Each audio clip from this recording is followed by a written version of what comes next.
All right, so I've got Peter here now in the studio.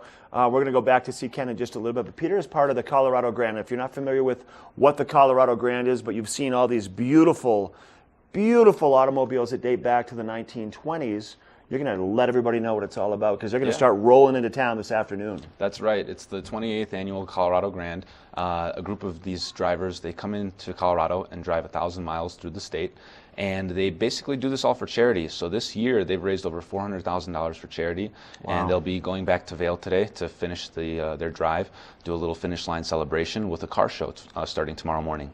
It's pretty fascinating, really. When you don't.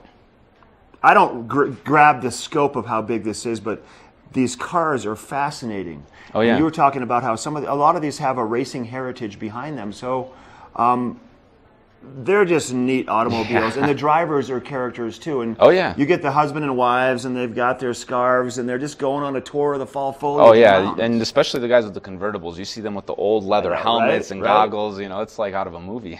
So what was the route this year? You know, I don't actually know the route, but I do know that they change it every year to go see different parts of Colorado. This year, I think they did go a little bit further south and into Utah a little bit. Okay. But yeah, they'll be finishing their drive. I think today is one of their longer legs, and they'll be driving from west out to Vail here.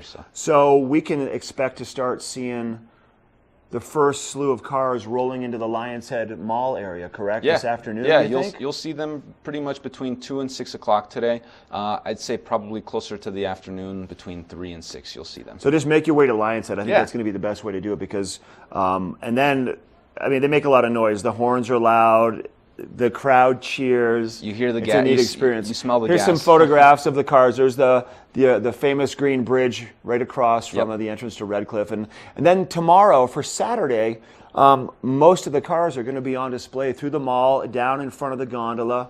The drivers will be there to answer questions. You can take photos. Yeah. So it's really it's a car collector's dream, this Absolutely. event, for sure. And it's interesting, too, the car show tomorrow, because one of the rules that they have is that you can't wash your car after the race. That's right. I remember that. That's right. So all the cars are muddy, dirty. They look like there hasn't been a lot of rain, though, maybe for them. So yeah, hopefully. maybe not, but it's a cool atmosphere because when you see these cars all polished and waxed, the typical car shows, they just seem like, you know, things that you can't even get close to. But these cars just seem like real cars that you would really drive, and it's just a unique experience, especially when these cars, the parts that they have for them, they don't make anymore. So if you break a gear or if you break a suspension, you have to custom make a piece to fix the car. I feel like every one of these cars has a support wagon that travels with it because it's a lot of work for some of these cars with the altitude that we're at, and the cars are not spring chickens. They've been around for a while. Yeah, they have to actually drive them for several days in the mountains to tune the carburetors, make sure their air to fuel ratios are all appropriate mixtures.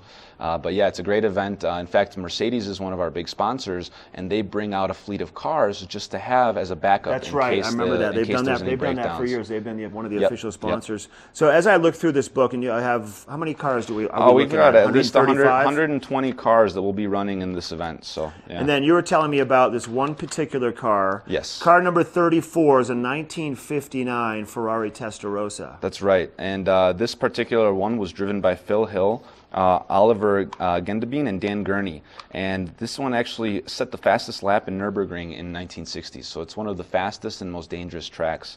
And this car was a record setter there. And the car is really neat looking. Oh yeah, convertible, two-door. You got to go by Lion's Head and grab one of these books and wait around for the cars this afternoon. And then if you have some more time tomorrow, or if you can't make it up today, if you're just down in the Front Range and you're going to be coming up this afternoon, I recommend stopping by Lion's Head first thing in the morning. Watch the sunrise and check out the beautiful automobiles. Yeah, it'll be a great time to see some cars and get a good cup of coffee.